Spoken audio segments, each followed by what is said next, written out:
అందరం పాట పాడాక అభిషేకం చేసుకుంటుంటే ఒక పెద్ద ఆవిడ వచ్చింది.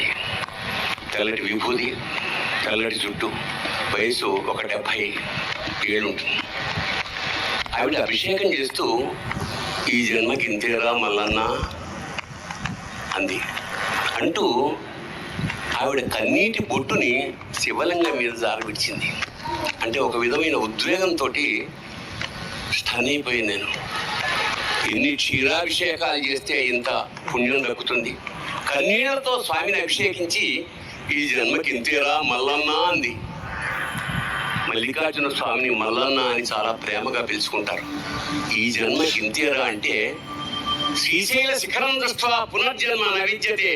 ఒకసారి శ్రీశైల శిఖరం కనుక వస్తే జన్మరాహిత్యం అనేది మన వాళ్ళు చెప్తూ ఉంటారు.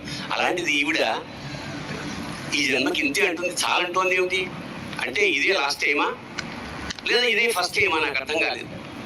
అప్పుడు నాలో అప్రయత్నంగా ఈ జన్మకి ఇంతేరా మల్లన్న అన్న వాక్యం రాత్రంతా తిరుగుతోంది.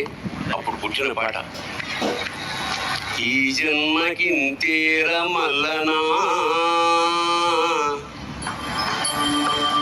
ఈ జన్మకి ఇంతేరా మల్లనా,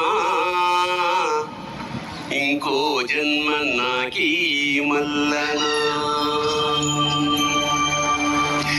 ఈ జన్మకి ఇంతేరా మల్లనా,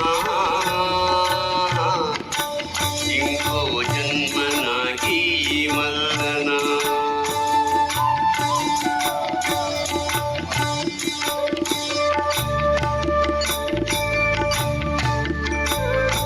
తల్లి గర్భములోన మల్లనా,